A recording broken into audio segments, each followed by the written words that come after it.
غفاری کی بستی.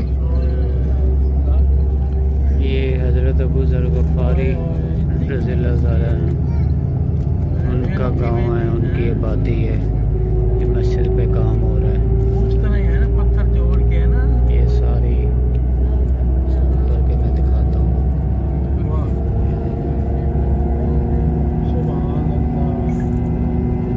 وہ سوید یاد ہوگا، وہ سارے دیکھیں.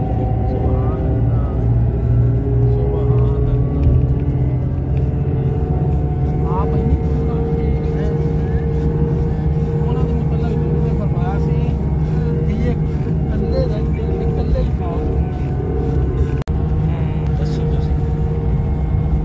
نہیں، تاریخ یہی ہے کہ حضور صلی اللہ علیہ وسلم نے حضرت ابو ذر غفاری رضی اللہ تعالی عنہ کے متعلق یہ فرمایا کہ یعنی یہ جب جنگ ہوئی ہے نا، جنگ تبوک، بعد میں جا کے شامل ہوئے دیر سے، تو حضور نے فرمایا کہ یہ ابو ذر غفاری ہیں تو الگ رہتے ہیں، الگ ہی فوت ہوں گے، اکیلے.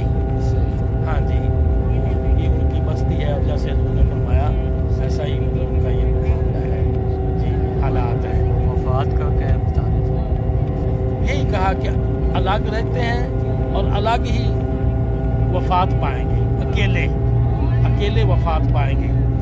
تو آپ کے متعلق یہی آتا ہے کہ آپ جب ادھر وصال ہوا تو آپ اکیلے ہی تھے اس وقت. آپ کی بیوی تھی پاس، تو بیوی نے کہا کہ اب آپ تو اللہ کو پیارے ہو رہے ہو تو کیا معاملہ بنے گا. انہوں نے کہا اللہ وارث ہے، اللہ مالک. تو پھر حاجی صاحبانوں کا کوئی قافلہ یہاں سے گزرا تو ان کو پتہ چلا، تو انہوں نے کہا یہ تو ابو ذر غفاری ہیں. پھر انہوں نے ان کا غسل دفن کیا، غسل کفن کیا، جنازہ کیا، تو یا کہیں ان کو